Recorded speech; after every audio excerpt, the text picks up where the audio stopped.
हमने अपने previous lecture में कोल को कंप्लीट किया था। कन्वेंशनल सोर्स वैसे सोर्स जो हम क्या करते हैं लंबे समय से या पुराने समय से लॉन्ग पीरियड ऑफ टाइम से हम क्या कर रहे हैं उसको यूज़ करते हैं, और जो हमारे एनर्जी का मेजर रिक्वायरमेंट जो पूरा होता है वो किससे होता है, कन्वेंशनल सोर्स से। कन्वेंशनल में मैंने आपको बताया था फॉसिल फ्यूल्स, और मैंने प्रीवियस लेक्चर में आपको फॉसिल फ्यूल्स पूरा अच्छे से समझाया था। अब फॉसिल फ्यूल्स में कोल होते हैं, पेट्रोलियम होता है, नेचुरल गैस होता है। तो मैंने कोल आपको समझा दिया कि कोल कैसे फॉर्म होता है, मिलियन ऑफ ईयर्स लगते हैं उसको, उसके टाइप क्या होते हैं, एंथ्रासाइट, लिग्नाइट, बिटुमिनस, पीट। अब हम क्या करते हैं, पेट्रोलियम को पढ़ने की कोशिश करते हैं।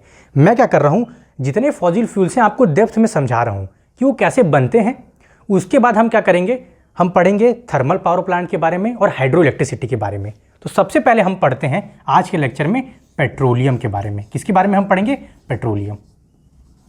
तो देखिए पेट्रोलियम का मतलब क्या है, रॉक ऑयल। क्या बोलते हैं, रॉक ऑयल। क्या है ये, रॉक ऑयल है। अब आपके माइंड में क्वेश्चन आ रहा होगा कि रॉक ऑयल क्यों बोलते हैं इसको। देखिए इस जो पेट्रोलियम दो वर्ड से मिलके बना है, हम कैसे इसको बोलते हैं, एक है पेट्रा। पेट्रा पेट्रा मतलब होता है रॉक, और एक है ओलियम मतलब होता है ऑयल। तो रॉक ऑयल है। अब पेट्रोलियम है क्या, तो हम इसको बोलते हैं कि ये कॉम्प्लेक्स कंपाउंड है। किससे मिलके बना है, हाइड्रोकार्बन्स। तो आप पढ़ेंगे केमिस्ट्री में हाइड्रोकार्बन्स क्या होते हैं। हाइड्रोकार्बन क्या होंगे, हाइड्रोजन और किसके, ऑक्सीजन के जो मॉलिक्यूल कार्बन, हाइड्रोजन और कार्बन, ये दो एटम जो हाइड्रोजन और कार्बन के डिफरेंट नंबर में प्रेजेंट होंगे और चैन बनाएंगे। तो as per the number of carbon और हाइड्रोजन हम क्या करते हैं उसको डिफाइन करेंगे, जैसे आपका ब्यूटेन, इथेन, प्रोपेन, ऐसा। तो ये क्या है, हाइड्रोकार्बन भी है, इसका वर्ड क्या है, रॉक ऑयल है। अब देखिए हम पेट्रोलियम बना कैसे उसको समझने की कोशिश करते हैं। तो देखिए पेट्रोलियम के भी फॉर्मेशन में बहुत समय लगा, पर हम क्या करते हैं इसको स्टेप वाइज पढ़ते हैं कि पेट्रोलियम बना कैसे। देखिए मिलियंस ऑफ ईयर्स अगो जो सी है, कुछ सी जो है अब ड्राई हो गए, तो वहां क्या बचा, ड्राई लैंड। मतलब सी का कवरेज ज्यादा था और सी जो है लैंड को क्या कर दिया, हट गया, लैंड से हट गया, और लैंड क्या हो गया, वो ड्राई हो गया। तो जहां पर सी था, मान लीजिए ये सरफेस है, बहुत बड़ा एरिया है, यहां पर क्या था, पहले वाटर था, सी। अब क्या हुआ कि अब ये सी यहां पर नहीं रहा, ये यहां से सी जो है वो चला गया। अब ये लैंड सरफेस है, पर जब इसमें सी होगा तो यहां पर क्या होंगे, हो सकता है कुछ छोटे प्लांट्स होंगे, कुछ हो सकता है फिश या कोई होंगे, एनिमल्स होंगे, छोटे छोटे एनिमल्स जो प्लांट में एक्वेटिक लाइफ में रहते हैं। अब क्या हुए होंगे, ये क्या कर गए होंगे, डेड। क्या हो गए, डेड हो गए। कौन, ये कौन, प्लांट और एनिमल्स। अब ये डेड होने के बाद ये क्या करेंगे, इस सरफेस में जाएंगे, ग्राउंड लैंड सरफेस में आएंगे, और ये डीपर जाएंगे। मतलब यहाँ जो लेयर होगा क्रस्ट, इसको हम बोलते हैं क्रस्ट। क्रस्ट क्या होता है, अर्थ का अपर लेयर। तो क्रस्ट तक में क्या होगा, ये डीप इसमें चले जाएंगे। अब देखिए जैसे ही अंदर जाएंगे, पहला क्या होगा, डेड। कौन डेड होगा, प्लांट और एनिमल। उसके बाद क्या होगा, ये डीपर जाएंगे। क्या होगा, ये डीपर जाएंगे। डीपर जाने के बाद क्या होगा इनमें, देखिए अर्थ के इंटीरियर में टेम्परेचर क्या होगा, हीट होगा। हम बोलते हैं टेम्परेचर, हम क्या बोल सकते हैं, हीट होगा। हीट के साथ क्या होगा, प्रेशर होगा। डिफरेंट जो लेयर्स है, वाटर भी प्रेशर डाल रहा होगा। अब जो नीचे जाएंगे तो लेयर्स में क्या होगा, प्रेशर होगा। Due to temperature, heat, pressure के कारण, और ये जो ऑर्गेनिक मैटर है, कौन, प्लांट और एनिमल के जो ऑर्गेनिक मैटर है वो फिर डीप जाएंगे, और क्या होगा, इसके कारण एक बैक्टीरिया प्रेजेंट होगा। बैक्टीरिया एनारोबिक रिएक्शन कराएगा। एनारोबिक मतलब क्या होता है, in the absence of oxygen. In the absence of oxygen हम क्या कराएंगे, केमिकल रिएक्शन होगा, और उसके कारण क्या होगा, हमारा ऑयल का फॉर्मेशन होगा। प्लांट, एनिमल, टेम्परेचर, अर्थ की इंटीरियर जो क्रस्ट है वो अपना शेप चेंज करेगा, तो प्रेशर भी बढ़ेगा। अब बैक्टीरिया जो है in the absence of oxygen क्या कराएंगे, आपका केमिकल रिएक्शन कराएंगे, जिससे क्या क्रिएट होगा, ऑयल क्रिएट होगा। अब देखिए क्योंकि ऑयल क्या है, लाइट होगा, ये क्या करेगा, देखिए लेयर्स हैं, अंदर लेयर्स में जो है क्रस्ट लैंड के सरफेस के अंदर ये ऑयल फॉर्मेशन होगा। क्योंकि ऑयल लाइट है तो ये ऊपर आने की कोशिश करेगा, क्या, ऑयल। पर जैसे ही ऊपर आने की कोशिश करेगा तो कुछ रॉक्स होंगे। वो रॉक्स क्या होंगे, इम्परमिएबल।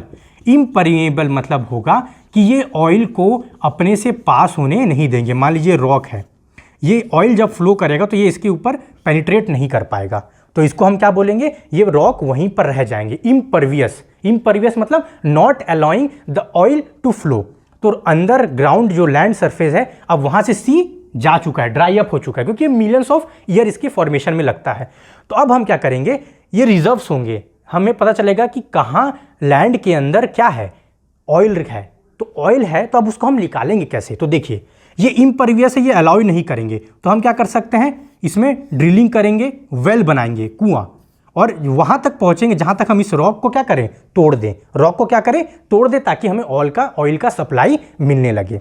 तो ये हमारा पेट्रोलियम का फॉर्मेशन तो हो गया, पर आप सोचिए क्या हम इस पेट्रोल जो हमें मिला ऑयल उसको यूज कर सकते हैं? आंसर है नहीं, ये होता है क्रूड ऑयल, इसको हम यूज नहीं कर सकते। ये क्या होता है, थिक होता है, बहुत थिक होता है। तो अब हमें इसको यूज भी करना है, तो हम क्या करेंगे, इसको हम बोलते हैं रिफाइनिंग। हम क्या करेंगे, रिफाइनिंग। तो रिफाइनिंग क्या होता है, मैं आपको बताता हूं, ये प्रोसेस होता है किसका, सेपरेशन का, process of separating crude oil. किसमें सेपरेट करेंगे, फ्रैक्शंस। इसमें क्रूड ऑयल को डिफरेंट फ्रैक्शन में क्या करेंगे, सेपरेट करेंगे, और उस फ्रैक्शन को सेपरेट करने को हम क्या बोलते हैं, फ्रैक्शन डिस्टिलेशन। क्या बोलते हैं, फ्रैक्शन डिस्टिलेशन। तो हम इस प्रोसेस को क्या बोलते हैं, फ्रैक्शनल डिस्टिलेशन। अब फ्रैक्शनल डिस्टिलेशन में क्या होता है, आपके नॉलेज के लिए, फ्रैक्शनल डिस्टिलेशन में मान लीजिए यह क्रूड ऑयल है, अब इसमें डिफरेंट कंपाउंड्स हैं, सब्सटेंस जो हमें चाहिए। तो जैसे आप सुनेंगे पेट्रोल, केरोसिन, डीजल, ये सब है। तो हम इस क्रूड ऑयल को क्या करेंगे, फ्रैक्शनल डिस्टिलेशन, मतलब देखिए हर एक सब्सटेंस का क्या होता है, बॉइलिंग पॉइंट। जैसे हम बोलते हैं कि water boils at 100 degree Celsius, तो वैसे ही डिफरेंट जो इसमें क्रूड ऑयल में सब्सटेंस प्रेजेंट है, पेट्रोलियम, ये सब क्या होगा, वो डिफरेंट टेम्परेचर पे बॉइल होंगे, उनके बॉइलिंग पॉइंट अलग होंगे। और एक हमारा क्या होगा, डिस्टिलेशन टावर या फ्रैक्शनल टावर, वहां पर डिफरेंट बॉइलिंग पॉइंट में फिर हम क्रूड ऑयल को क्या करेंगे, कन्वर्ट कर लेंगे जो हमें अलग अलग सब्सटेंस चाहिए, वेदर पेट्रोलियम, केरोसिन और डीजल में। तो ये क्या हो गया हमारा प्रोसेस कि हम कैसे इसको कन्वर्ट करेंगे। पर इसके भी कुछ है कि हम हर कंपाउंड को या हर सब्सटेंस को क्रूड ऑयल से अलग नहीं कर सकते। उसके एग्जांपल क्या है, पैराफिन वैक्स। पैराफिन वैक्स को हम क्या कर सकते हैं, फ्रैक्शनल डिस्टिलेशन से अलग नहीं कर पाएंगे। और क्या हो सकता है, लुब्रिकेटिंग ऑयल। क्या होगा, लुब्रिकेटिंग ऑयल, इसको भी हम क्या कर सकते हैं, नहीं अलग करेंगे। और एक होता है एस्फाल्ट, ये सब को हम क्या कर सकते हैं, फ्रैक्शनल डिस्टिलेशन से अलग नहीं कर पाएंगे। तो ये हमारा क्या हो गया, हमने पढ़ लिया पेट्रोलियम कैसे बनता है। अब हम क्या पढ़ेंगे, एलपीजी को पढ़ने की कोशिश करेंगे। अब हम मूव करते हैं, अब हम पढ़ते हैं नेक्स्ट जो है वो हम पढ़ते हैं एलपीजी, लिक्विफाइड पेट्रोलियम गैस। हम क्या पढ़ेंगे, एलपीजी। तो देखिए जो एलपीजी की बात है, एलपीजी की जब हम बात करेंगे, लिक्विफाइड पेट्रोलियम गैस, देखिए ऑन लिक्विफिकेशन किसका, पेट्रोलियम गैस का। तो जो पेट्रोलियम गैस है उसको हम लिक्विफाइड करेंगे। तो लिक्विफाइड करने के लिए हम क्या करते हैं, प्रेशर और टेम्परेचर दोनों को कंट्रोल करेंगे। तो हम क्या करेंगे, कोई भी इसको हम किस में कन्वर्ट कर सकते हैं, लिक्विड में। तो हम उसको क्या बोलते हैं, एलपीजी। एलपीजी क्या है, मिक्सचर ऑफ गैस। किसका, हम किसकी बात करेंगे, ये भी क्या है, एक हाइड्रोकार्बन है। पर इसमें कॉन्स्टिट्यूएंट क्या होते हैं, तो मैंने आपको बताया था हाइड्रोकार्बन है, तो इसमें होता है ब्यूटेन। क्या होगा, इसमें क्या प्रेजेंट होगा, आपका ब्यूटेन प्रेजेंट होगा। और ब्यूटेन के साथ क्या होगा, आपके बहुत सारे चीज प्रेजेंट होंगे, जैसे इथेन हो गया। फिर हम क्या बोल सकते हैं, प्रोपेन। तो इथेन भी होगा इसमें प्रोपेन भी होगा। अब केमिस्ट्री में पढ़ेंगे इसको कि इथेन प्रोपेन हम कैसे हाइड्रोकार्बन चेन को नेमिंग करते हैं, नॉमेनक्लेचर में पढ़ेंगे। तो अब देखिए ये हमारा क्या हो गया, ब्यूटेन, इथेन, प्रोपेन हम एलपीजी से बना लिए। अब देखिए, अब एलपीजी का आपने कहाँ सुना होगा, एलपीजी अपने घर में जब कुकिंग पर्पस होता है तो हम यूज क्या करते हैं, एलपीजी का। तो एलपीजी को हम क्या बोल सकते हैं, कुकिंग गैस। क्या बोल सकते हैं हम इसको, कुकिंग गैस। एलपीजी को बोल सकते हैं, अब कुकिंग गैस बोलते हैं। इसमें क्या होता है, देखिए आप अपने सिलेंडर में देखेंगे एक रबर होगा, रबर को हम रेगुलेटर लगाते हैं और वो वॉल्व होता है। उस वॉल्व क्या करता है, कंट्रोल करता है जो भी हमारा लिक्विफाइड जो पेट्रोलियम गैस है उसको बाहर आने में। और क्या होता है, हम उसको क्या करते हैं, यूज करते हैं अपने कुकिंग पर्पस के लिए। अब देखिए एलपीजी के अब एडवांटेज देखते हैं कि एलपीजी का एडवांटेज क्या है। देखिए ये क्या है, नीट एंड क्लीन। क्या है, नीट और क्लीन है। कन्वीनियंट टू स्टोर, आप घर में इजिली इसको क्या करते हैं, स्टोर कर सकते हैं, टू स्टोर। और देखिए हाई कैलोरीफिक वैल्यू। क्या, हाई कैलोरीफिक वैल्यू। तो देखिए कैलोरीफिक वैल्यू क्या होती है, तो कैलोरीफिक वैल्यू का मतलब क्या है आप समझने की कोशिश करिए। मान लीजिए मेरे पास 1 kg कोई भी क्या है, फ्यूल है या सब्सटेंस है, उसको मैं बर्न करता हूं तो मुझे कितना एनर्जी देता है, वो क्या होता है, कैलोरीफिक वैल्यू। तो इसकी कैलोरीफिक वैल्यू कितनी होगी, हाई, मतलब इसकी कैलोरीफिक वैल्यू भी क्या है, ज़्यादा होती है। तो ये फायदे किसके हो गए, एलपीजी गैस के हमने क्या कर लिए, फायदे भी देख लिए। अब 4 फायदे हो गए। अब हम मूव करते हैं नेचुरल गैस के बारे में पढ़ने की कोशिश करेंगे। तो देखिए अब नेचुरल गैस क्या है, अब हमने पेट्रोलियम पढ़ लिया तो आपको नेचुरल गैस पढ़ने में कोई प्रॉब्लम नहीं आएगा। कैसे प्रॉब्लम नहीं आएगा, क्योंकि जो नेचुरल गैस है वो पेट्रोलियम के साथ ही मिलता है। तो देखिए इसमें क्या होगा, जब हम बात करेंगे नेचुरल गैस की, किसकी बात करते हैं हम, नेचुरल गैस की जब हम बात करेंगे तो नेचुरल गैस में क्या होता है, आप देखिए इसमें भी क्या होता है, मिलियंस ऑफ ईयर्स लगते हैं। देखिए इसमें क्या होगा, आप समझने की कोशिश करिए। इसमें क्या होता है कि जहां आपको ऑयल मिलेगा, ऑयल उसके नीचे अंडरग्राउंड, उससे थोड़ा नीचे जाएंगे तो हम वहां पर हमें क्या प्रेजेंट मिलेगा, नेचुरल गैस। ऐसा जरूरी नहीं है कि जहां ऑयल हो तो वहां उसके अंदर हम डिप करेंगे तो हमें नेचुरल गैस उसके आसपास सराउंडिंग में मिल जाए। ऐसे भी वेल्स हैं, मतलब हम डिप करेंगे वहां पर हमें क्या मिलता है, केवल नेचुरल गैस ही मिलता है। तो नेचुरल गैस भी कैसे बनता है कि आप मान लीजिए ऑर्गेनिक जो क्या है, प्लांट एनिमल, वो भी मिलियंस ऑफ ईयर में डिके होंगे, उन पर टेम्परेचर प्रेशर ये सब अर्थ के इंटीरियर में लगेगा तो गैस फॉर्म में कन्वर्ट होंगे, तो नेचुरल गैस होगा। अब देखिए नेचुरल गैस भी क्या है, इसमें क्या क्या प्रेजेंट होंगे, मैंने बोला ये भी क्या है, हाइड्रोकार्बन्स, हाइड्रोजन और इसमें कार्बन होंगे। तो इसमें क्या होता है, मीथेन 95%, इसमें क्या होगा, इथेन, इसमें क्या होगा, प्रोपेन, और इसमें क्या होगा, और भी अलग अलग कंपाउंड होंगे, जैसे नाइट्रोजन हो गया, सल्फर डाइऑक्साइड हो गया, थोड़े थोड़े अमाउंट में वो भी गैस प्रेजेंट होते हैं इसमें। अब देखिए ये तो हमारा क्या हो गया, नेचुरल गैस के बारे में हो गया। अब नेचुरल गैस क्या है, लाइटर देन एयर होता है। और देखिए हम नेचुरल गैस के बारे में थोड़ा पढ़ लेते हैं। अब नेचुरल गैस क्या होता है, इनफ्लेमेबल, मतलब क्या होता है, इसमें जल्दी आग लगने की चांस होते हैं, इनफ्लेमेबल। ऑर्डरलेस, मतलब इसमें क्या होता है, कोई स्मेल नहीं आता और इसका कलर नहीं, हम उसको नेकेड आई से हम नेचुरल गैस को ऐसे नहीं देख पाएंगे, तो क्या है, नहीं देख सकते, can be not be seen through, आपके आई से हम इसको नहीं देख सकते। तो इसलिए हम क्या करते हैं, इसमें कुछ ऑर्डर के लिए कि अगर ये लीक हो या लीकेज तो हमें कैसे पता चलेगा, लीकेज, तो हमें कैसे पता चलेगा कि इसमें लीकेज हो रहा है। तो हम क्या करेंगे, सुनिए, हम इसमें एक ऐसा गैस मिलाएंगे जो हमें स्मेल करके दे, तो हमें ये पता चल जाएगा कि कुछ इसमें लीकेज है या इसका हम यूज़ कर रहे हैं तो कुछ अमाउंट इसमें निकल रहा है। तो ये हमारा क्या हो गया, नेचुरल गैस के बारे में हो गया।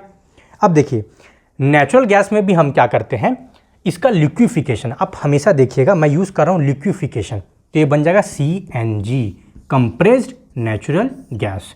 तो नेचुरल गैस को जब हम लिक्विफिकेशन कैसे होता है कि हम प्रेशर और टेम्परेचर कोई भी चीज़ में बढ़ाने लगे तो वो क्या किस में कन्वर्ट हो जाएगा, लिक्विड में कन्वर्ट हो जाएगा। तो कंप्रेस्ड नेचुरल गैस को हम क्या कर सकते हैं, यूज़ कर सकते हैं, कहाँ यूज़ करते हैं, CNG व्हीकल्स, जो व्हीकल्स चलती है वहाँ भी हम क्या यूज़ करते हैं, CNG को यूज़ करते हैं, और ये हम इसको बोलते हैं कंप्रेस्ड नेचुरल गैस। अब देखिए CNG का यूज़ कहाँ कहाँ है, हम इसको क्या कर सकते हैं, इलेक्ट्रिसिटी प्रोड्यूस करने में यूज़ कर सकते हैं, थर्मल पावर प्लांट में, डोमेस्टिक पर्पस के लिए यूज़ कर सकते हैं, और इसमें जो इसमें हम कहाँ यूज़ करते हैं, हाइड्रोजन का हम यूज़ करेंगे इसमें से मैन्युफैक्चर ऑफ फर्टिलाइजर। देखिए फिर यूज़ कर कहाँ यूज़ करेंगे, यूजेस, फर्टिलाइजर्स में यूज़ कर सकते हैं हम। पहला क्या है, फर्टिलाइजर में यूज़ कर सकते हैं। दूसरा क्या है, डोमेस्टिक पर्पस के लिए यूज़ कर, जैसे हम व्हीकल में हो गया, ये सब में यूज़ कर सकते हैं। दूसरा और कहाँ यूज़ कर सकते हैं हम इसको, फर्टिलाइजर हो गया, डोमेस्टिक पर्पस में हो गया, व्हीकल्स में भी हम यूज़ कर सकते हैं, थर्मल पावर प्लांट में यूज़ कर सकते हैं, इलेक्ट्रिसिटी के लिए भी थर्मल पावर प्लांट में भी हम क्या कर सकते हैं, इसको यूज़ कर सकते हैं। तो ये बहुत सारे यूजेस हो गए। अब इसके एडवांटेज क्या होंगे, इसके एडवांटेज देख लीजिए, कंप्रेस्ड नेचुरल गैस के एडवांटेज, इसका एडवांटेज क्या है मैं आपको बता देता हूँ। देखिए हम इसको पाइपलाइन के थ्रू क्या कर सकते हैं, ट्रांसपोर्ट कर सकते हैं। तो ये क्या है, हम इजीली इसको पाइपलाइन के थ्रू बहुत लॉन्ग डिस्टेंस तक इसको ट्रांसपोर्ट करा सकते हैं, ट्रांसपोर्ट हम इजीली करा सकते हैं। इसका क्या है, कैलोरीफिक वैल्यू क्या है, इसका भी कैलोरीफिक वैल्यू ज़्यादा है, क्या है, कैलोरीफिक वैल्यू क्या है, हाई है। और देखिए कैलोरीफिक वैल्यू हाई भी है, पर इसका एक और एडवांटेज है, जैसे मान लीजिए कोल है और पेट्रोलियम है, इसको बर्न करने से जो कार्बन डाइऑक्साइड लगता है वो उससे कंपेरिजन में 50%, मतलब उसके आधा ये क्या करता है, कोल से 50% कार्बन डाइऑक्साइड कम क्या करता है, प्रोड्यूस करता है। और पेट्रोलियम में कंपैरिजन में जब हम बात करेंगे तो ये क्या करेगा, 25% लेस। तो ये क्या है, हमारा बर्निंग से हम क्या बोल सकते हैं, इस डाटा को याद रखने की जरूरत नहीं है, हम बोल सकते हैं कि ये बाकी सब फॉसिल फ्यूल के कंपैरिजन में कार्बन डाइऑक्साइड लेस क्या करता है, रिलीज करता है। तो ये नेचर के लिए भी क्या है, अच्छा है। तो इसके एडवांटेज हो गए किसके, नेचुरल गैस के। अब हमने नेचुरल गैस को बारे में भी पढ़ लिया। अब देखिए इंपॉर्टेंट क्या होता है, रिजर्व। रिजर्व मतलब क्या होता है, अब हमें वैसे लोकेशन का पता लगाना है जहां से हम पेट्रोलियम को भी ले सके और नेचुरल गैस को भी ले सके। तो हर कंट्री क्या करता है, अपना एक, सोवियत में क्या है, नेचुरल गैस की रिजर्व क्या है, ज़्यादा है। सोवियत मतलब यूएसएसआर और रशिया बोल सकते हैं। तो हर कंट्री में कहीं पर नेचुरल गैस ज़्यादा है और कहीं पर कम है, तो हम उसको बोलते हैं रिजर्व। और रिजर्व को हम क्या करते हैं, आइडेंटिफाई करते हैं ताकि हम क्या कर सके, उसको एक्सट्रैक्ट कर सके। तो ये हमारा हो गया नेचुरल गैस के बारे में। अब देखिए नेचुरल गैस, ये तो हमने किसको कवर कर लिया, आप हमने किसको कवर कर लिया, फॉसिल फ्यूल को कवर कर लिया। अब हम पढ़ेंगे जो बुक के टॉपिक है एनसीईआरटी में, थर्मल पावर प्लांट।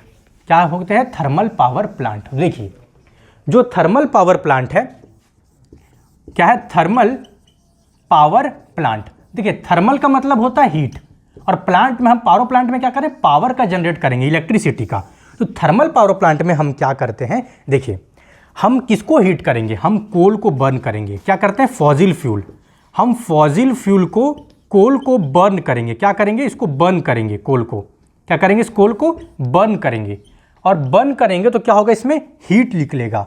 उस हीट को हम किस में देंगे, वाटर में देंगे। और वाटर से क्या बनेगा, स्टीम बनेगा। और ये स्टीम किसको घुमाएगा, टरबाइन को घुमाएगा। और टरबाइन से हमें क्या मिलेगा, इलेक्ट्रिसिटी। याद रखिएगा।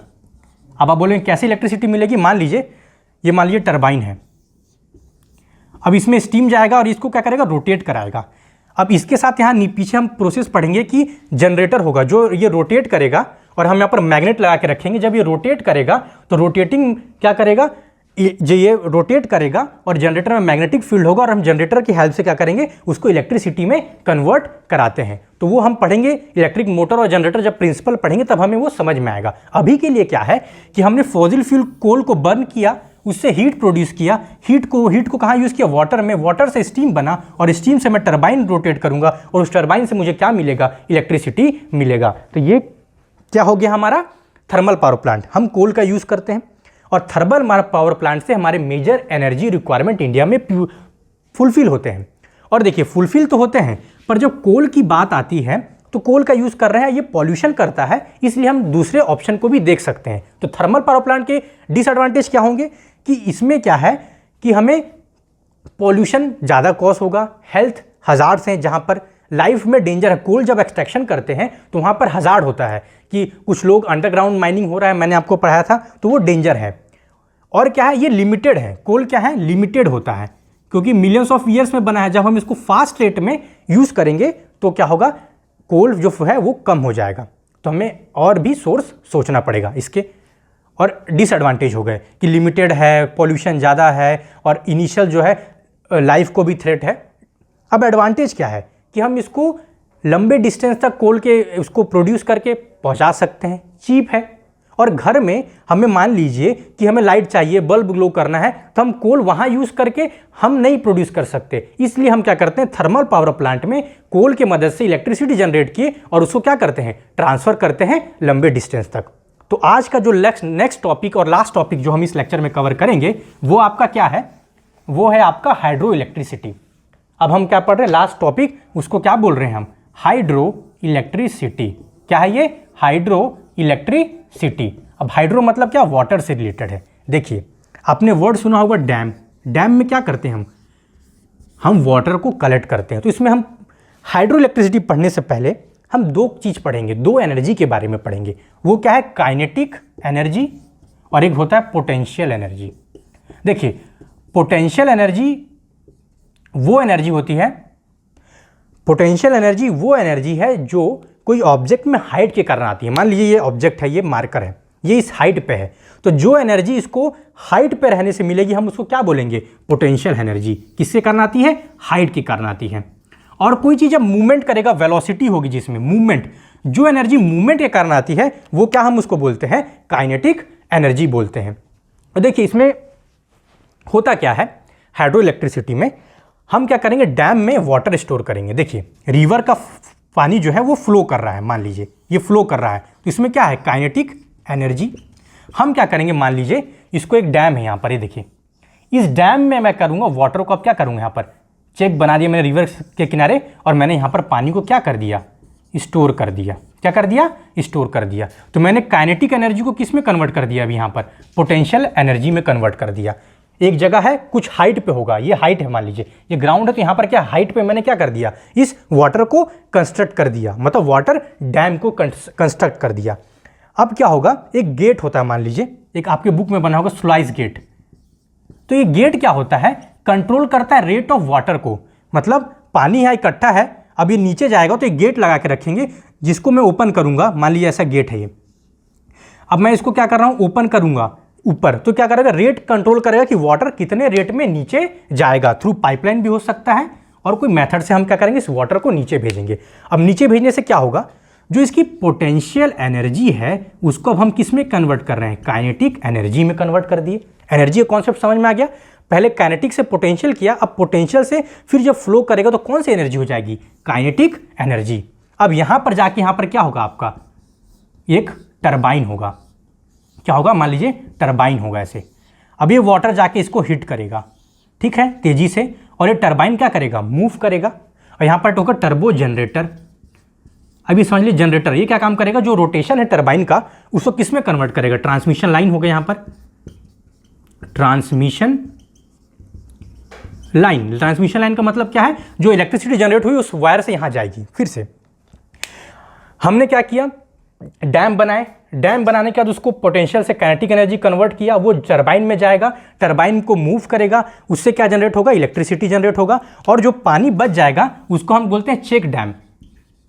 चेक डैम, चेक डैम में क्या करेंगे, वहां पर हम इस वाटर को भेजेंगे। तो कुछ जगह क्या करते हैं, उस वाटर को दोबारा से यूज किया जाएगा, किसको, इस टरबाइन को रोटेट करने में। और कहीं क्या होता है, उसको हम रिवर में, डिफरेंट जो रिवर से कनेक्ट करके उस वाटर को डिफरेंट रिवर में क्या कर सकते हैं, डाइवर्ट कर सकते हैं। अब देखिए हमने पढ़ लिया हाइड्रो इलेक्ट्रिसिटी। हाइड्रो इलेक्ट्रिसिटी क्या होता है, ऐसा process where we use the kinetic energy of the water to generate the electricity is known as hydroelectricity. So the electricity produced from the kinetic energy of flowing water is called hydroelectricity. अब हमने तीन चीज पढ़े, dam का construction, फिर हम pipeline के through इसको गेट, जो स्लाइस गेट है उससे कंट्रोल करेंगे रेट ऑफ फ्लो। उसके बाद हमने क्या पढ़ा, चेक डैम, कि हम उस वाटर को दोबारा यूज कर सकते हैं या तो हम उसको डिफरेंट रिवर पे डाइवर्ट कर सकते हैं। ये हमने क्या कर लिया, पढ़ लिया। अब इसके एडवांटेज और डिसएडवांटेज देखते हैं। तो देखिए एडवांटेज क्या है, एडवांटेज ये है कि हम इसके रेट ऑफ फ्लो को, वाटर के रेट ऑफ फ्लो को कंट्रोल कर सकते हैं। तो हम इलेक्ट्रिसिटी, मान लीजिए जब रिक्वायरमेंट ज़्यादा है तो हम इलेक्ट्रिसिटी ज़्यादा प्रोड्यूस करेंगे, जब रिक्वायरमेंट कम है तो इलेक्ट्रिसिटी का प्रोडक्शन कम कर सकते हैं। दूसरा क्या है, चीप है, क्या है, चीप है, और फिर क्या है, पॉल्यूशन भी क्या है, कम है। और देखिए ये लेबर इंटेंसिव है, मतलब इसमें लेबर ज़्यादा लगेंगे, तो क्या इससे अनएम्प्लॉयमेंट जो इंडिया में है या कई कंट्रीज में अनएम्प्लॉयमेंट है उसको भी हम क्या कर सकते हैं, दूर कर सकते हैं। इन्वायरमेंट में कोई इफेक्ट नहीं है, ये एडवांटेज हो गया। क्या, चीप है, पॉल्यूशन कम है, हम इसके रेट ऑफ फ्लो को, जो वाटर को कंट्रोल कर सकते हैं। ये सब यूज़ हम क्या कर सकते हैं, समझ सकते हैं इसके बारे में, एडवांटेज। अब देखिए कुछ जो डिसएडवांटेज है, टॉपिक अब हम कंक्लूड करेंगे, आज के लेक्चर का ये लास्ट टॉपिक है। ये क्या है, डिसएडवांटेज। तो डिसएडवांटेज क्या है, देखिए पहला तो क्या है कि जब हम डैम बनाते हैं तो बहुत सारे क्या होते हैं, सेटलमेंट, जो ट्राइबल पॉपुलेशन है वो माइग्रेट करती है। तो पहला प्रॉब्लम क्या होता है, रीसेटलमेंट। और बहुत सारे इन्वायरमेंटल डिग्रेडेशन होते हैं, प्लांट, ये सबको हमें काटना पड़ता है किसको, डैम बनाने में।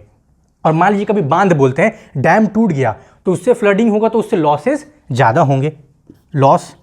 जेस्टेशन पीरियड, मतलब इसको बनाने में, स्टार्टिंग से और यूज़ में लाने में बहुत लंबा समय लगता है, किसको, long period of, long time, किसके लिए, फॉर वर्किंग, या जेस्टेशन पीरियड बोलते हैं इसको, इसमें ज़्यादा होता है। इन्वायरमेंटल लॉस ज़्यादा है, लोगों का मूवमेंट क्या होता है, ज़्यादा होता है। और क्या है, और हम इसमें क्या बोल सकते हैं, इन्वायरमेंट लॉस भी हो गया, इन्वायरमेंट में भी क्या है, बहुत अफेक्ट करेगा। और क्या बोल सकते हैं कि हर रिवर पे हम क्या कर सकते हैं, इस प्लांट को नहीं बना सकते। स्पेसिफिक रिवर पे ही हम क्या डैम कंस्ट्रक्ट करेंगे और स्पेसिफिक रिवर पे ही हम क्या बनाएंगे, ये डैम को कंस्ट्रक्ट कर सकते हैं। तो not every river is suitable, not every river is suitable for the construction of this hydro electricity और hydro power plant. So this is all in my this lecture. What I have taught you is about the petroleum formation, then about natural gas, LPG, then thermal power plant, and then hydro power plant or hydroelectricity, its advantage, its disadvantage. And in next lecture we will continue studying the all the remaining topics of the chapter. So thank you.